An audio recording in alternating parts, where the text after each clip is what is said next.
जब वीडियो बनती है। चलिए, तो आज हमें क्या पढ़ना है?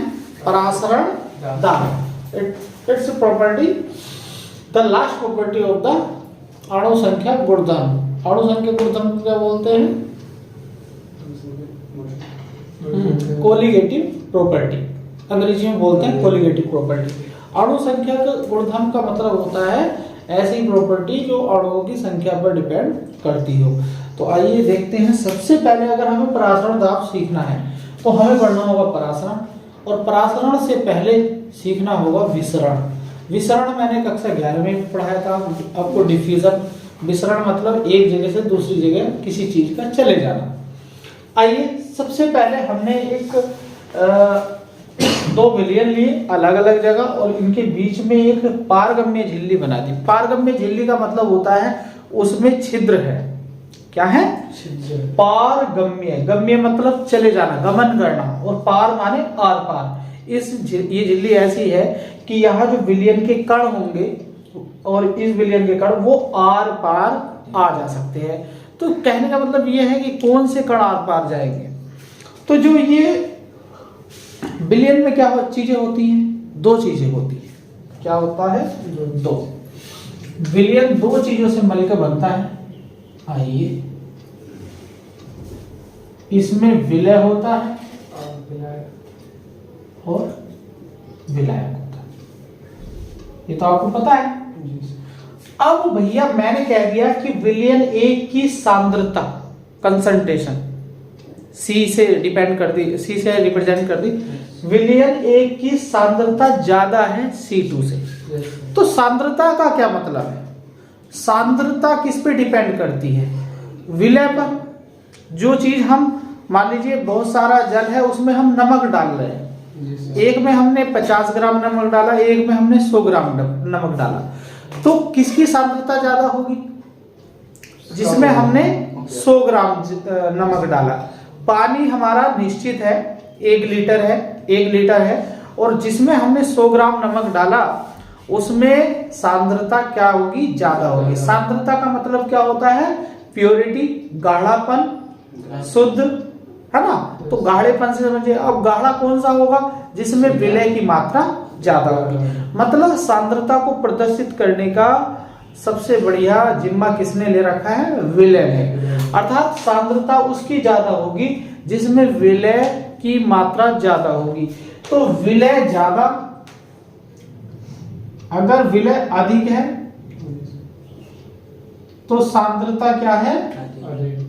अधिक है। सांद्रता C अधिक। कई बार समझ आ रही है?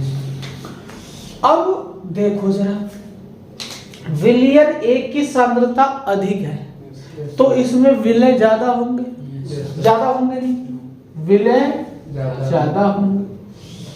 अर्थात विलय के कण क्या होंगे? ज्यादा होंगे। विलयन 2 में सांद्रता कम है तो बताओ क्या किसके कण ज्यादा होंगे? विलय के या विलायक के? विलायक के कण ज्यादा होंगे। विलायक के कण ज्यादा होंगे।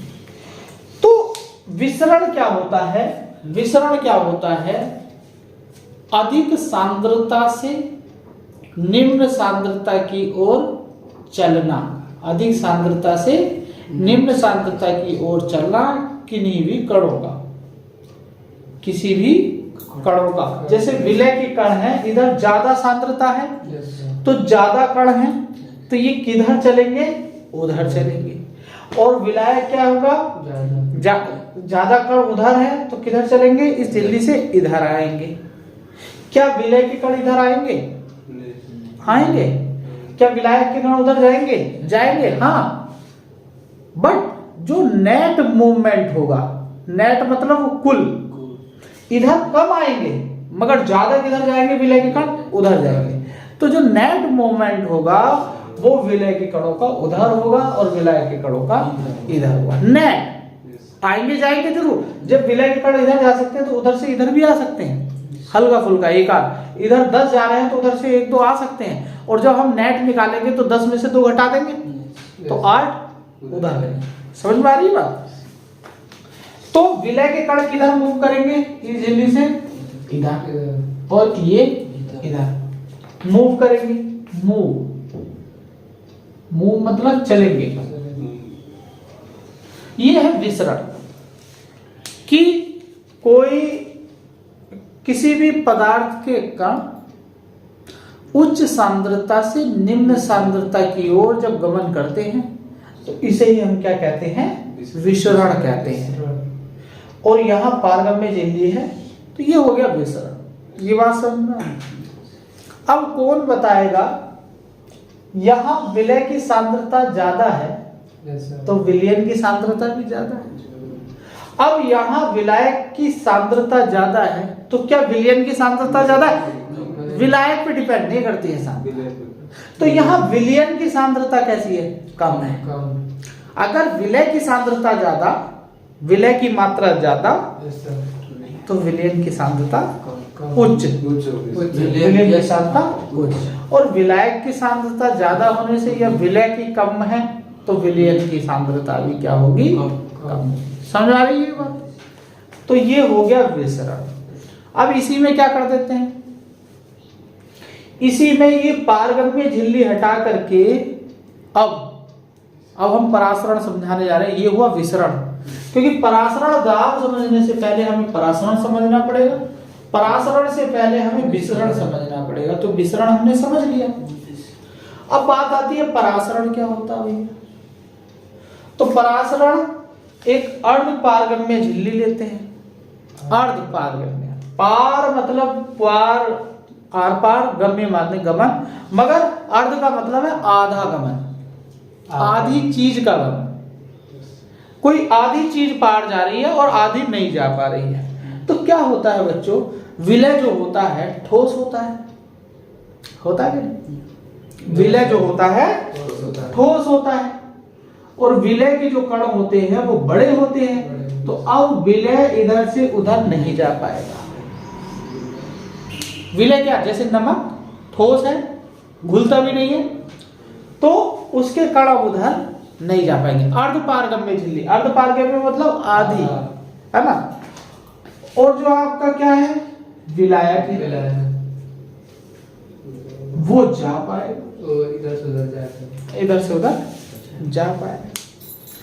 और तब जाएगा जब उसकी सांद्रता इधर ज्यादा होगी तो वो इधर जाएगा। ठीक है, परासरण विसरण तभी तो होगा, पार तभी तो होगा। मगर अर्ध पारगम्य का मतलब क्या है, इसे बोलते हैं सेमी परमेबल मेम्ब्रेन, SPM। ये भी लिखा देंगे, नोट्स में लिखा हुआ है। सेमी परमेबल मेम्ब्रेन, अर्ध पारगम्य झिल्ली, ऐसी झिल्ली जिसमें नन्हे नन्हे और भी नन्हे छिद्र होते हैं, पारगम्य झिल्ली से भी नन्हे नन्हे, जिसमें केवल विलायक गुजरता है, विलय नहीं गुजरता है। आधी चीज गुजर रही है, आधी परमिशन किसे दे रहा है, विलायक। तो ये हो गया सेमी परमेबल। परमेबल मतलब परमिशन देना, परमिट बनना, परमेबल जाने के लिए अवेलेबल है ना। कहते नहीं वीजा बन गया, परमिट बन गया, है ना, आधी चीज का। तो ये हो गया। अब इसे कहते हैं हम, इसे कहते हैं विसरण। अब हाँ, वो भी विसरण है, ये भी विसरण है। यहाँ अर्ध पारगम्य झिल्ली, मगर हमें क्या लगाना है बच्चों, हमें ये लगाना है कि हमें देखना है कि परासरण क्या होता है। परासरण,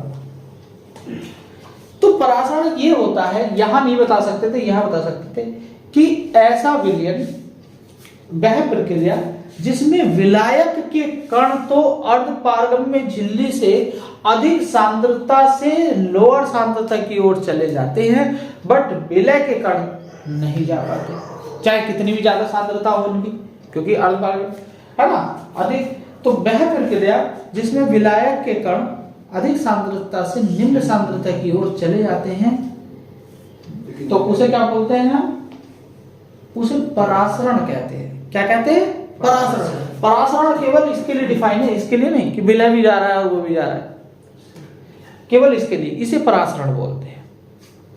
समझ में आई बात। तो परासरण क्या होता है, वह प्रक्रिया जिसमें विलायक के कण, विलायक के कण किधर जा रहे हो, अधिक सांद्रता से निम्न सांद्रता की ओर जा रहे हो, उसे क्या बोलते हैं हम? परासरण।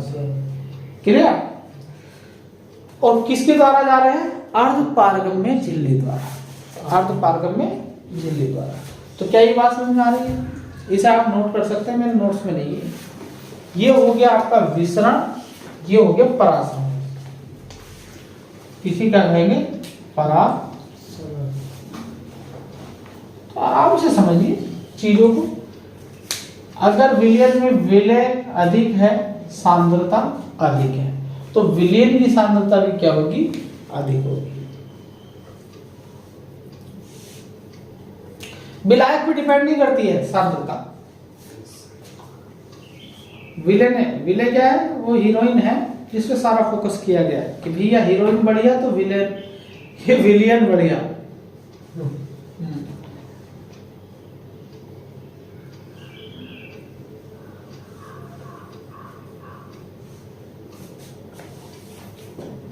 बस।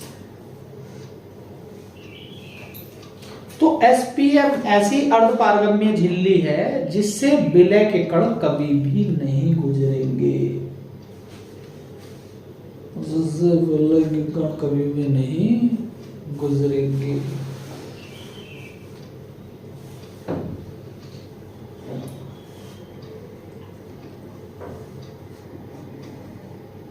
अर्धपारगम्य झिल्ली केवल विलायक के कणों को गुजरने देती है, विलय के कणों को नहीं। एसपीएम के कुछ एग्जांपल लिख लेंगे। एसपीएम अर्धपारगम्य झिल्ली के, जैसे एनिमल मेम्ब्रेन। एनिमल मेम्ब्रेन अगर बोला जाए तो क्या है? अर्धपारगम्य झिल्ली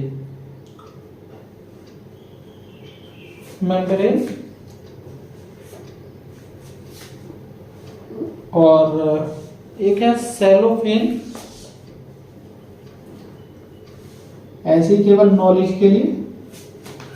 एक है कॉपर फेरोसाइनाइड, कॉपर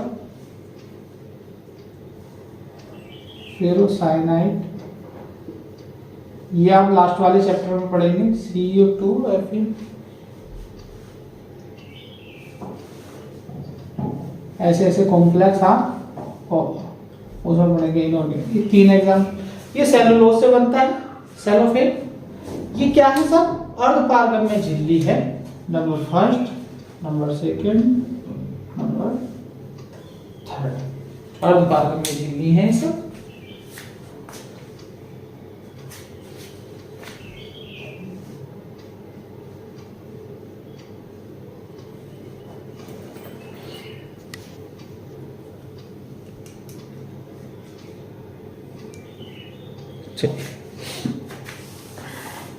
तो क्या आपको परासरण समझ में आया? वह प्रक्रिया जिसमें विलायक के कण अधिक सांद्रता वाले विलयन से, है ना, कम सांद्रता वाले विलयन में एसपीएम द्वारा क्या होते हैं? प्रवाहित होते हैं। क्या कहलाता है? विलयन कैसा होना चाहिए हमारा? अधिक सांद्रता वाला। ठीक है, तो अभी दिखाएंगे। अब तुम सोच रहे हो नहीं आपने तो विलायक कहा, तो विलायक यहाँ पे विलय भी तो हो सकता है भाई, और यहाँ भी विलायक हो सकता है। विलय प्लस विलायक, तभी तो विलयन बनेगा। और जिधर सांद्रता क्या होगी? ज्यादा होगी। अभी बताऊंगा, कंफ्यूज मत हो, अभी आराम से बताऊंगा इस चीज को, देखना। अभी तुम ही कंफ्यूज होगे। चलिए, तो ये हो गया। तो क्वेश्चन ये है, क्या विलय के कण किधर मूव करेंगे? यहां क्वेश्चन करें तो किधर मूव करेंगे? 1 से 2 की ओर या 2 से 1 की ओर? 1 से 2 को सबमिट होगा। हाँ, दोनों ओर करेंगे, दोनों ओर करेंगे, इधर भी उधर भी, यहाँ इधर भी उधर भी। बट नेट मूवमेंट जो होगा, कुल विसरण जो होगा वो किधर होगा? 1 से 2 की ओर, अधिक सांद्रता से निम्न सांद्रता की ओर। चलिए, क्या हम मैं आपको ये हो गया, चित्र बना लिया आपने दोनों? चलिए, एक चित्र बनाता हूं शानदार सा।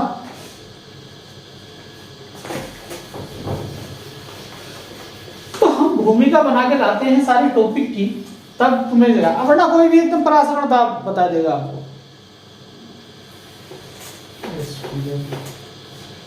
चलिए मान लीजिए ये भी चित्र आप मेरे साथ ही बना सकते हैं।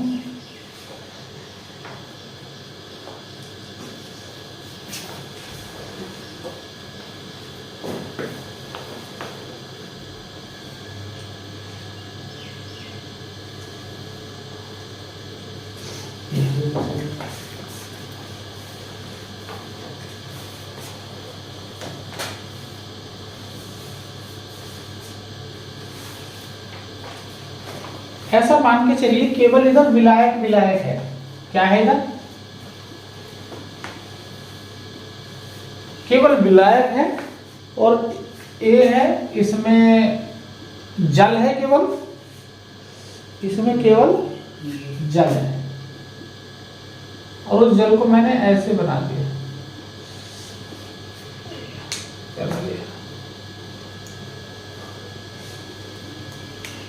विलायक है,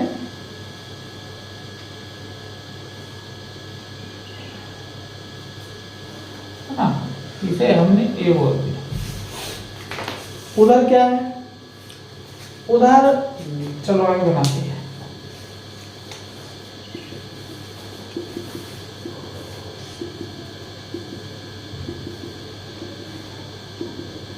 चित्र मेरे साथ ही बना सकते हैं आप। इधर की तरफ क्या है, और बीच में एक झिल्ली लगा दी है,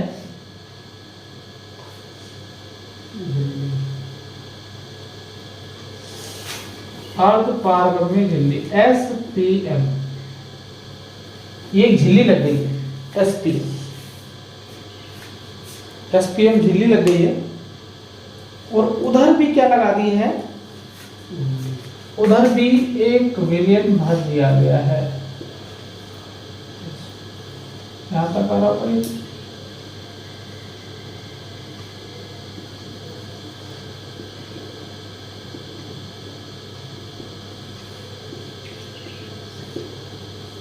और इसमें क्या भरा हुआ है बच्चों, विलयन। अगर हम कहें विलयन है बी, और जिसमें जल भी है, विलयन कैसे बनता है, विलय और विलायक से, और NaCl भी है, ठीक है, NaCl भी है, गौर करें।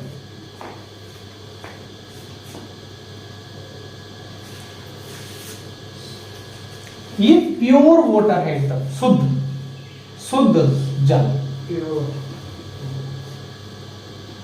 शुद्ध जल है, केवल विलायक।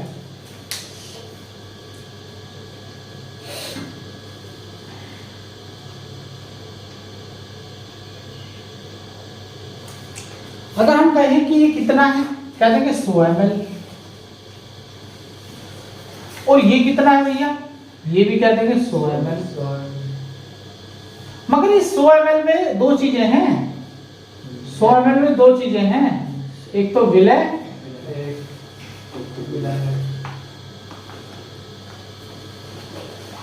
विलय। चलिए आइए बात करते हैं। मुझे कौन बताएगा, इस रफ कर दो बातें, ये आपका पराशरण दाब बताने जा रहे हैं, है ना। तो एक बात बताओ यार, जब यहाँ सेमी SPM लगा हुआ है, तो मुझे बताओ कि किधर से किधर की ओर से SPM लगा हुआ है, तो SPM में किसके कण निकलेंगे, विलय के या विलायक के, इसके तो निकलेंगे नहीं, NaCl के इधर जाएंगे, और विलायक के भी किधर से किधर जाएंगे, जिधर विलायक ज्यादा होगा, जिधर विलायक ज्यादा होगा। बताओ किधर ज्यादा, उधर तो दूर ज्यादा, उधर तो 100 ml में दो चीजें हैं, विलय और विलायक, और इधर केवल 100 ml में विलायक विलायक है, तो कण किधर जा रहे होंगे, इधर जा रहे होंगे बच्चों, जा रहे होंगे नहीं जा रहे होंगे। परासरण किधर हो रहा है, उधर हो रहा है। परासरण किधर होगा, हमने कहा था कि ये एक ऐसी झिल्ली है जिससे केवल क्या निकल सकते हैं, विलायक के कण निकल सकते हैं, और विलायक के कण किधर जा रहे होंगे, उधर जा रहे होंगे। ये क्या हो रहा है, परासरण हो रहा है। क्या हो रहा है, परासरण किधर की ओर हो रहा है, परासरण किधर की ओर, उधर की ओर। ठीक है, अब एक बात बताओ, सांद्रता किधर ज्यादा, उधर ज्यादा है। किसकी ज्यादा, विलयन की ज्यादा है। इधर विलयन की सांद्रता कैसी है, कम है। अब तो कोई विलयन तो है नहीं, अरे जलीय विलयन मान लो ना, जलीय विलयन हो गया। तो विलयन की सांद्रता किधर ज्यादा है बच्चे, विलयन की सांद्रता इधर ज्यादा है। जरा देखना, कितनी इंपॉर्टेंट बात बता रहा हूं। और इधर विलयन की सांद्रता कितनी है, विलयन की सांद्रता कितनी है। जब तुम ही देखो, सांद्रता कौन बताता है, विलय बताता है।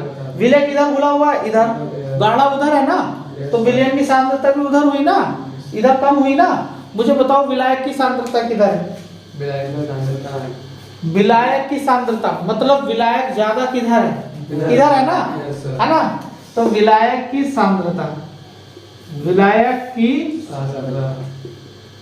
सांद्रता इधर ज्यादा बच्चों, और उधर विलायक की सांद्रता क्या है, विलायक की सांद्रता कम है। क्या ये बात समझ में आ रही है जो नीचे लिखा हुआ, ये बात समझ में आ रही है। कोई कहेगा अब देखो, आपके कण किधर जाते हैं, अर्धपारगम में झिल्ली से कौन पार होता है, विलायक के कण, और किधर चलते हैं, जिधर अधिक सांद्रता से निम्न सांद्रता की ओर। विलायक की सांद्रता जिधर ज्यादा होगी उससे उधर जाएंगे जिधर विलायक की सांद्रता कम होगी। क्लियर है ये बात, नीचे वाला पॉइंट। मगर विलयन की सांद्रता जिधर कम होगी उधर से चलेगा विलयन की सांद्रता जिधर ज्यादा होगी। क्यों विलयन की सांद्रता ज्यादा क्यों है, क्योंकि विलय ज्यादा है, विलय ज्यादा है। और विलय ज्यादा होने के कारण विलायक उधर कम है, विलय ज्यादा होने के कारण विलायक कम है। इधर विलायक विलायक है, केवल विलय कम होगा विलायक ज्यादा होगा, तो विलयन की सांद्रता कम होगी। ये बात समझ में आ रही है, दोनों पॉइंट लिखे हुए। इसमें इलाज मत जाना यार विलयन की सांद्रता तो कम है, तो कैसे, उधर तो ज्यादा है विलयन की सांद्रता, तो उधर कैसे जा रहा है। अरे भैया विलयन की सांद्रता ज्यादा है तो NaCl ज्यादा होगा, NaCl ज्यादा होगा तो जल कम होगा, और इधर जल ज्यादा होगा, विलायक ज्यादा होगा, तो विलायक ज्यादा से कम की ओर ही तो जा रहा है। ये नीचे वाले तो बात समझ में आ रही होगी, ऊपर वाला थोड़ा सा कंफ्यूज करता है बच्चों। अरे तो यार हिसाब लगाओ ना, विलयन की सांद्रता ज्यादा मतलब विलय ज्यादा विलायक कम, तो यार उधर से इधर आ जाएगा क्या, नहीं आएगा। ये बात समझ में, ये तुम किसी से पूछ लेना आगे, ये विलयन की सांद्रता ज्यादा है, ये लिखना ऊपर वाले पॉइंट, तो पता क्या कहेगा, इधर से इधर होगा परासरण, विलयन की सांद्रता ज्यादा। उसे पता ही नहीं ना विलयन की सांद्रता ज्यादा कैसे होती, विलय ज्यादा होता विलायक कम होता। भाई विलय के कण बढ़ जाते हैं ना। अब देखो ये भी 100 ml है, ये भी 100 ml है, इसमें विलय और विलायक दोनों है, और इधर विलायक विलायक है, तो ज्यादा किधर है, इधर ज्यादा है विलायक। ठीक है, चलिए ये बात हो गई।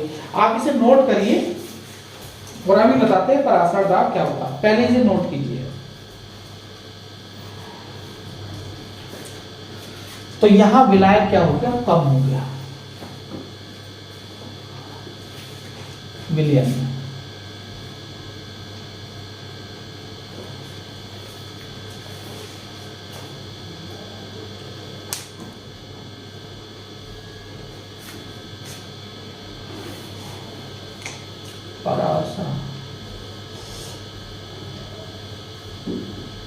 कोई बात नहीं, एक तो भी पढ़िए, आराम से पढ़िए, सारी चीजों को क्लियर करते हो, न्यूमेरिकल तो हो ही जाएगा। पहले ये तो समझ लें कि ये परासरण होता क्या है।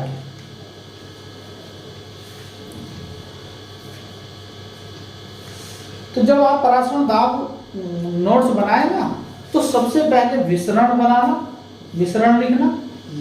विसरण क्या होता है, उच्च सांद्रता से निम्न सांद्रता की ओर कणों का गमन, पारगम्य में झिल्ली से चले जाना पार होकर के, उसे हम विसरण बोलते हैं। परासरण क्या होता है, अर्धपारगम्य में जब विलायक के कण अधिक सांद्रता से निम्न सांद्रता की ओर जाते हैं, या विलयन की निम्न सांद्रता से अधिक सांद्रता। उच्च सांद्रता की ओर जाते हैं, अधिक सांद्रता। क्लियर है? हाँ, तो परासरण मैंने लिख रखा है, बस केवल एक बात लिख लेना, विलयन की अधिक सांद्रता से, वो विलायक की सांद्रता अधिक सांद्रता से निम्न सांद्रता। फिर हेडिंग डालना परासरण दाब और ये चित्र बनाना। ये है हमारा टॉपिक, परासरण दाब। बना लिया आपने? अब यार परासरण तो हमने देख लिया, उधर हो रहा है, बस अब परासरण दाब में कोई दिक्कत नहीं है। रोशन भी आ गया है, कोई दिक्कत नहीं। इसे टाइम बताया नहीं था तुमने कल? मालूम था। अब देखो परासरण क्या होता है। ऐसा दाब, देखो यहां क्या हो रहा है, परासरण हो रहा है, उधर को हो रहा है परासरण। ऐसा दाब लगाओ कि ये परासरण रुक जाए, परासरण रुक जाए। वह प्रक्रिया या वह दाब जो परासरण की क्रिया को या प्रक्रिया को रोक दे, क्या कहलाता है? परासरण दाब कहलाता है। अब इधर जा रहा है पानी बढ़िया, क्यों जा रहा है? क्योंकि उधर कम है विलायक के कण, और कम है और दाब भी कम है, तभी तो जा रहा है। अब हमने क्या किया, इधर से, अबे यार ये तो बहुत चल जाएगी, पर ये तो चली ना। हमने क्या लगा दिया, पाई दाब लगा दिया। दाब को किससे रिप्रेजेंट किया गया है यहाँ? पाई से। ऐसे करके, ऐसे कर, ऐसे कर और ऐसे कर, हमने उतना दाब लगाया। हमने जैसे कहीं से पानी निकलता, हमारे जमीन में पानी भर रहे हैं, हम थोड़ी मिट्टी रखते, नहीं रुकता, और मिट्टी रखते, रुक गया भैया, और है तो जब रुक जाता है तो हम रोक देते है ना, मिट्टी नहीं रखते थे। तो ऐसे क्या हुआ, हमने थोड़ा दाब लगाया, परासरण नहीं रुका, अब धीरे हो गया, और दाब लगाया और धीरे हो गया, मगर और दाब लगाया, परासरण की क्रिया बंद हो गई। अब विलायक के कण उधर नहीं जा रहे हैं। ऐसा दाब जो परासरण की प्रक्रिया को रोक दे, उसे क्या बोलते हैं? परासरण दाब। परासरण दाब तो यार बहुत हल्का था, है? परासरण दाब तो बिल्कुल हल्का था, खोदा पहाड़ निकली चुई है। तो मगर सारी प्रक्रियाएं जब सीखी तब पता चला ना।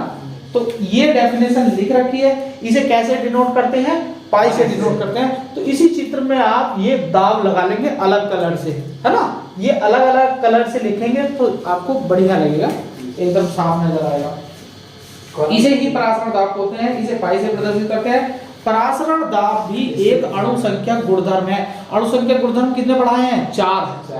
बाजू दाब में अम्लवन, पत्रांग में उन्नयन और हिमांक में अम्लवन और परासरण। चलिए नोट करिए, बस डेफिनेशन आप लिख लोगे। अब इसका फॉर्मूला देखिए, हो गया खत्म। रोशन आता है इतने अपना खत्म हो जाता है टॉपिक। तो भैया शुरू के जो 10-15 मिनट रहते हैं, अब देखो कितने मिनट से पढ़ा रहा हूँ, 40 मिनट हो गए तब हम टॉपिक पे पहुंचे हैं। परासरण दाब पे तब पहुंचे हैं और परासरण दाब 1 मिनट में खत्म। तो ऐसा होना चाहिए, तभी तो समझ में आती है चीजें। अब भैया पाई से प्रदर्शित करते हैं, परासरण दाब को किससे प्रदर्शित करते हैं? पाई से। पाई देखा गया प्रोपोर्शनल होता है मोलरता के, किसके? मोलरता को हम m से लिख देते हैं। देखो वो किस पे डिपेंड है? क्वथनांक का उन्नयन और मोलरता पे। मगर परासरण दाब किस पे डिपेंड करता है? बताओ क्यों?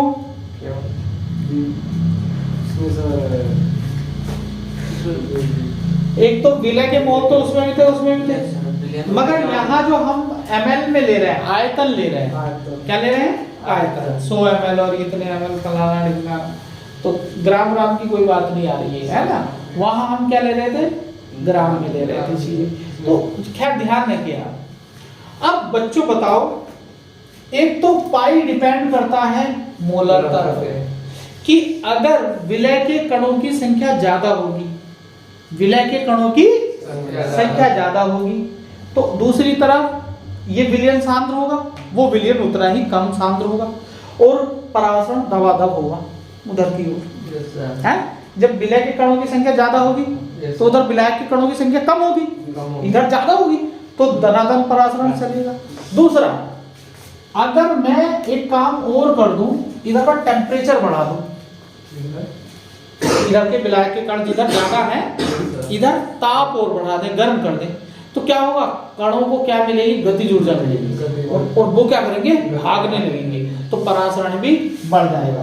तो टेम्परेचर पे डिपेंड और करता है परासरण का, दो चीजों पर, मोलरता पर और टेम्परेचर पर। हाँ, तो हमने दोनों को क्या लिखा, एक जगह लिखा, तो मोलरता और टेम्परेचर, तो यहां से आया, मोलरता में बड़े उसमें लिख देता हूं एम, मोलरता छोटे उसमें, बराबर जब आएगा तो एक कांस्टेंट आता है आर, हाँ हाँ स्मार्ट, अब एस गायब है इसमें से, तो पाई मार तू, ऐसे भी याद कर सकते हैं। कुछ नहीं यार, ये चीजें याद रखो ना कि पाई किन किन चीजों पर डिपेंड करता है, आर कांस्टेंट है। अभी इसका हम ऑपरेशन भी करके दिखाएंगे आपको कि ये आया कहां से है, ये आया कहां से है, तो ये आपने नोट कर लिया था, है? चलिए इसे रफ कर देते हैं।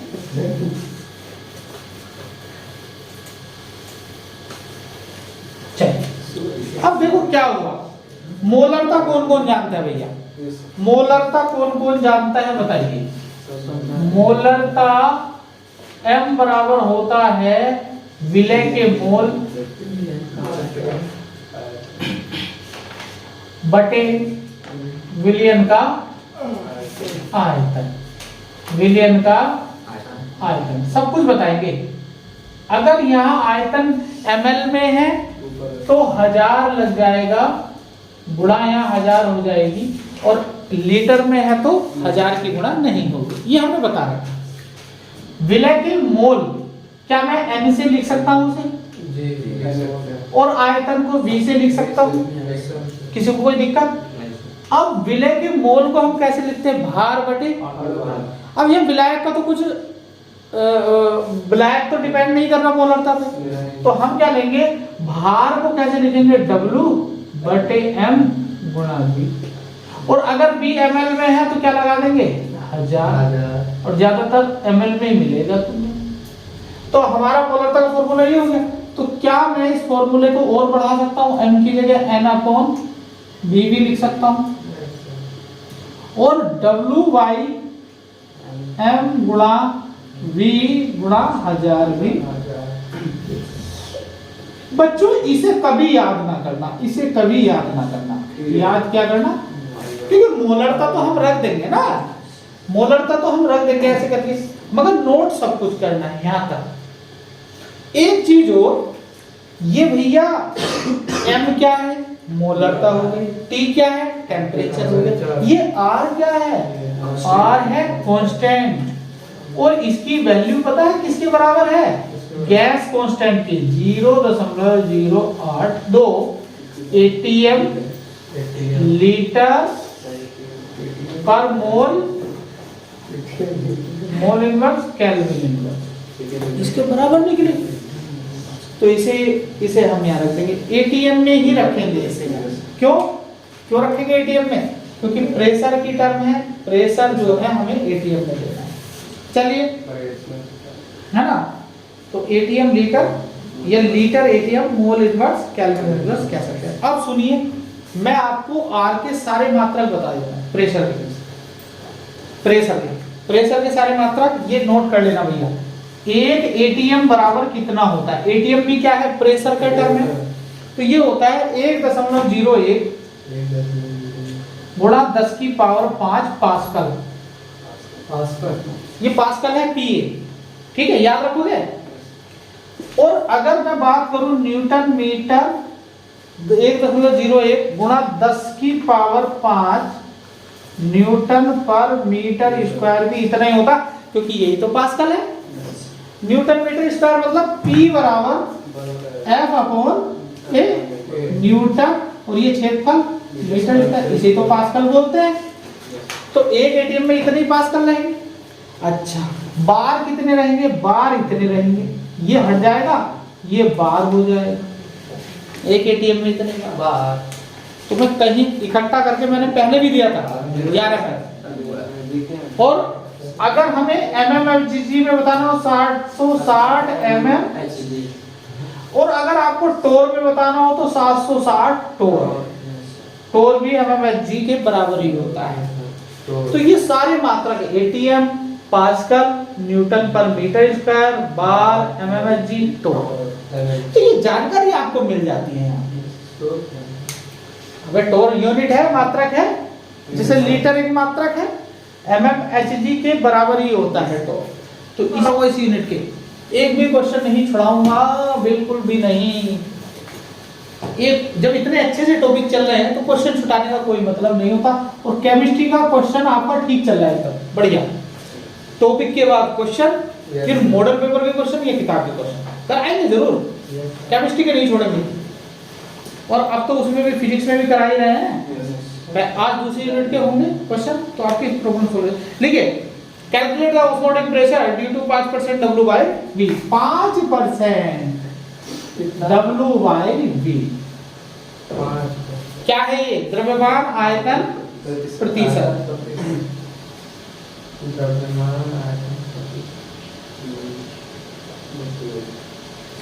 कैन शुगर, बताओ कैन शुगर क्या होता है? सुक्रोज। अबे कैन शुगर ना पढ़ा तुमने? चीनी।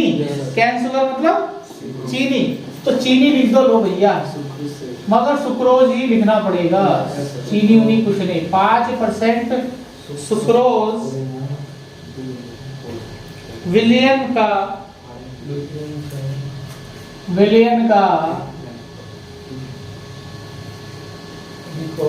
15 डिग्री सेंटीग्रेड पर परासरण दाब बताओ। परासरण दाब कितना होगा? ऑप्शन दिए हैं इधर ए बी सी डी। क्या है ऑप्शन? 2.8 एटीएम। आप करने का प्रयत्न करें, और ऐसे हल्के सवाल नहीं आएंगे एकदम कि वैल्यू रखोगे और एकदम आ जाएगा। 3.4 एटीएम, 4.2 एटीएम, और ये हो गया 6 एटीएम। ये सब एटीएम लिखे हुए हैं। चलो रे, कौन करेगा? कौन है तुम्हें धर्म धुरंधर? तो सबसे पहले कुछ नहीं करना है, परासरण दाब का फॉर्मूला रफली लगाओ। रफली लगाओ यार, परासरण दाब होता क्या है? MRT। टेम्परेचर दिया है कि नहीं दिया है? 15 डिग्री सेंटीग्रेड। इसे 273 में ऐड कर लो। इसमें केल्विन में लेना भाई, 288 केल्विन। वहां लिख लेना टेम्परेचर केल्विन में लेंगे, पीछे नोट्स में टेम्परेचर, इस टॉपिक में टेम्परेचर केल्विन में लेंगे। आर दिया है कि नहीं दिया? अरे भैया आर तो हम जानते हैं 0.082 ATM litre mole inverse kelvin inverse जानते हैं। कल और चलेगा ये टॉपिक, क्योंकि अभी इसमें 2-4 ऐसी चीजें रह गई हैं जो बतानी। चलिए न्यूमेरिकल भी कराएंगे कल, मिक्सअप। आर हो गया। अब भैया मोलरता के लिए क्या चाहिए? मोलरता के लिए क्या चाहिए भाई? N/V RT। विलय के मोल दिए हैं क्या? नहीं दिया। अब इस 5% को अगर मैं ऐसे बनाऊं, चित्र बना लिया करो अगर जहां मैं हवा खराब कर। 5% का मतलब क्या है? 5 ग्राम। 5 ग्राम। W का मतलब, और आयतन कितना है? 100 ml। 100 ml बन गया। यही तो होगा कि 5% W/V का मतलब है 100 ml में 5 ग्राम। ये तो मतलब है। ये द्रव्यमान आयतन प्रतिशत की डेफिनेशन भी हो गई कि 100 ml मिलियन में जब 5 ग्राम क्या मिलाया जाता है? विलय मिलाया जाता है, तो उसे द्रव्यमान आयतन प्रतिशत कहते हैं, है ना। 100 ml में जितने ग्राम विलय मिलाया जाता है उसे द्रव्यमान आयतन प्रतिशत कहते हैं। तो ये हो गया। अब भैया N की जगह क्या रख देंगे? W बाई, भाई हमें मोल तो दिए थे, तो मोल हम कैसे निकालेंगे? W/M गुणा V और इंटू R इंटू T। अब देखो W का मान कितना है? 5 ग्राम। विलय का मान 5। M का मान कितना है? सुक्रोज, कैन शुगर कितना होता है सुक्रोज का फॉर्मूला C बार है H बाई O11, ध्यान रखो 342 होता है इसका, 342 गुणा आयतन कितना है 100 ml। अब ml में है आयतन तो मोलरता में 1000 की गुणा करेंगे कि नहीं करेंगे, 1000 की गुणा करेंगे, ml में है ना, तो जब ml में होगा तो 1000 की गुणा, r की वैल्यू 0.08 और 2 गुणा 288, इसका आंसर आएगा भैया 3.4 ATM। कैलकुलेशन से तय करें।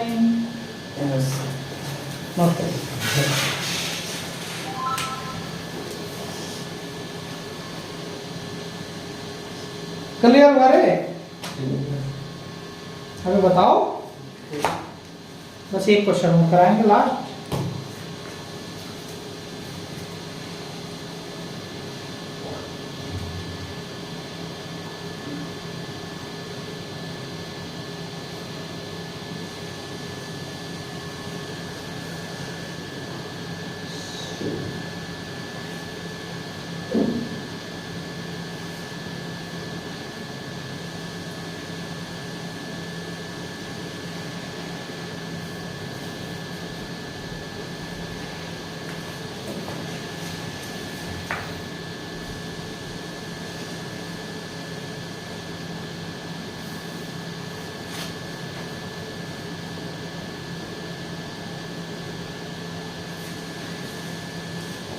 चले करें क्वेश्चन। दूसरा क्वेश्चन लिखिए। तो पहले चीजों को देखा करो कि सवाल में क्या क्या दिया है, उन्हें लिखो, फिर हमें प्रॉब्लम क्या निकालनी है। हाँ ये निकाल दिया तो ये प्रॉब्लम आई, तो सवाल की हेल्प से उन प्रॉब्लम को दूर करें। ठीक है, 200 सेंटीमीटर क्यूब का जलीय विलयन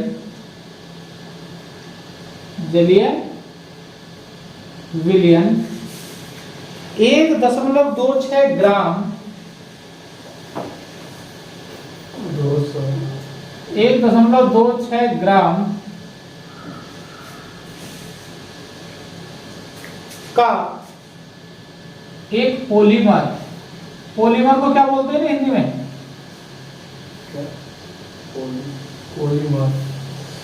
पोली माने बहु और मर माने लक, बहुलक, है ना। एक पॉलीमर बनाता है, एक पॉलीमर बनाता है। ठीक है, आगे लिखेंगे। The osmotic process of this solution is इतना 300 केल्विन पर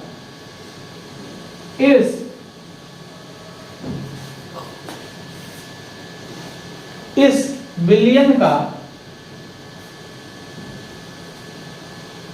विलयन का परासरण दाब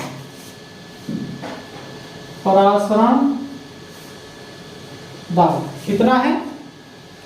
2.6 गुणा 10 की पावर -3 एटीएम दे रखा है,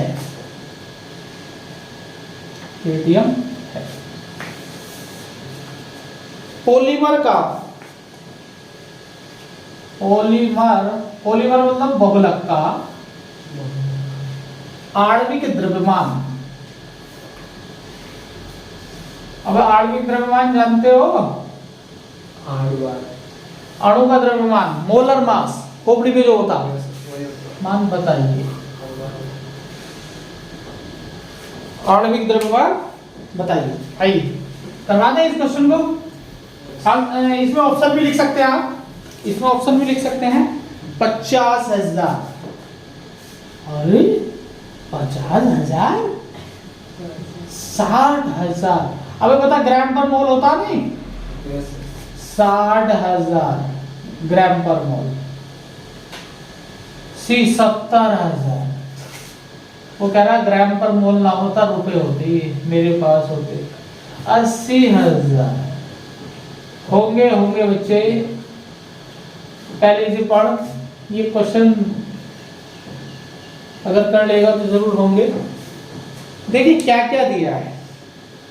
सिंपल सी बात है, आपको ये जो दिया है ये क्या दिया है, 200 सेंटीमीटर क्यूब। हाँ सेंटीमीटर क्यूब है, विलियन भी आयतन 200 सेंटीमीटर क्यूब। और जितने सेंटीमीटर क्यूब होते हैं उतने ही तो ml होते हैं, तो क्या मैं इसे ऐसे लिख सकता हूँ 200 ml, मतलब 1000 ml में 1000 सेंटीमीटर क्यूब, तो 200 ml में 200 सेंटीमीटर क्यूब। सेंटीमीटर क्यूब किसके बराबर होता है, ml में। 1 सेंटीमीटर क्यूब एक ml। चलिए आगे, 1.26 ग्राम एक पॉलीमर बनाता है। तो पॉलीमर, जो हमारा पॉलीमर है W, विलय है ये विलय है, कितना है 1.26 ग्राम। 300 केल्विन टेम्परेचर हो गया। अरे भैया इस विलयन का परासरण दाब भी दे दिया, पी नहीं लिखेंगे, क्या लिखेंगे, पाई लिखेंगे, बस तरीका है रिप्रेजेंट करने का, कर दिया उसने, पी भी आप लिख सकते हो। पॉलीमर का आणविक द्रव्यमान है बताना रे, इसमें क्या रखा है, इसमें क्या रखा है, हाँ पाई बराबर मार्ट, बी मार्ट हो गया, एम ये एम ना समझ लेना, ये मोलरता का है, ये मोलरता का है भैया, और मोलरता क्या होती है, N/BRT। अब बताओ मुझे, एन तो मोल तो दिए नहीं है, क्या लगा दो W/m गुणा V, और देखो V कितना है ml में 1000 गुणा R। अब वैल्यू रखेंगे तो पता है कितना आएगा आंसर, 60,000 आएगा। घर से सोल्व कर, यहाँ पे सारी वैल्यू रख देंगे और सोल्व कर लेंगे। पाई का मान भी तो रखेंगे सर, ये 2 क्या निकालना है आपको, ये m निकालना है, मोलर मास। क्लियर है? तो आज के लिए करते हैं इतना ही, बाकी ये टॉपिक अभी और बचा है, कल करेंगे इसे कंप्लीट, और कल हो जाएगा चैप्टर समाप्त, और फिर करेंगे हम न्यूमेरिकल मॉडल पेपर के।